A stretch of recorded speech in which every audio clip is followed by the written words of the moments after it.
વિરામ બાદ મેઘરાજા ઓળઘોળ થયા છે। પાલનપુર અને વડગામ સહિતના વિસ્તારોમાં ધોધમાર વરસાદ વરસ્યો। જો કે વરસાદને પગલે પાલનપુર અમદાવાદ હાઈવે પાણી થઈ ગયું। ગઠામણ પાટિયા નજીક હાઈવે પર ઢીચણસમાં પાણી ભરાયા। હાઈવે પર ઢીચણસમાં પાણી ભરાતા વાહન ચાલકોને ભારે મુશ્કેલી સર્જાઈ। આ દ્રશ્યો જુઓ, ઢીચણસમાં પાણીમાંથી વાહન ચાલકો પસાર થવા મજબૂર છે। જો કે મુખ્ય હાઈવે હોવાથી ટ્રાફિક જામના દ્રશ્યો પણ અહીં જોવા મળી રહ્યા છે।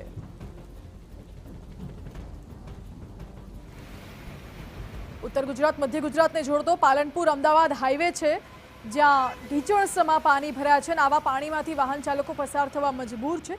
साथे विजिबिलिटी पण घटी है અને પાણી ભરાવાના કારણે ટ્રાફિક જામની સમસ્યા પણ જોઈ શકાય છે। ભારે વરસાદથી હાઈવે પર પાણીની નદી વહેતી હોય તેવા દ્રશ્યો સામે આવ્યા।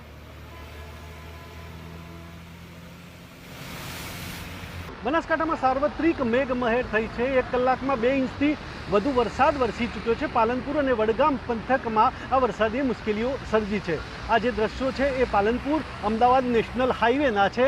જે પ્રકારે નેશનલ હાઈવે પર છે એ ઘૂંટણસમાં પાણી ભરાયા છે અને પાલનપુરથી અમદાવાદ જતા વાહન ચાલકોને મુશ્કેલી થઈ રહી છે। જે પ્રકારે અહીંયા વરસાદી પાણીનો નિકાલની વાત હતી તેમાં માર્ગ અને મકાન વિભાગે રોડા નાખ્યા હતા અને જેને લઈને આ પરિસ્થિતિ થઈ છે। અત્યારે પરિસ્થિતિ એ થઈ છે કે આજે ફેક્ટરી હોય અથવા તો જે દુકાનો હોય તેમાં પાણી ઘૂસી ચૂક્યા છે અને જે પ્રકારે નુકસાન થવાની પણ ભીતિ છે। આપણી સાથે જે પાલનપુરના સ્થાનિક તેમની સાથે પણ વાત કરીશું। અત્યારે જે પ્રકારે વરસાદ વરસી રહ્યો છે, શું કહેવું છે? પાણીમાં વરસાદ જોરદાર વરસી રહ્યો છે એકદમ। અને આ 2017 પછી પહેલી વખત હમણાં 2024માં સારો વરસાદ આવ્યો છે અને સારું એવું પાણી પડ્યું છે। અત્યારે આ વરસાદથી પાણી ભરાયા છે તો મુશ્કેલીઓ પણ થઈ હશે?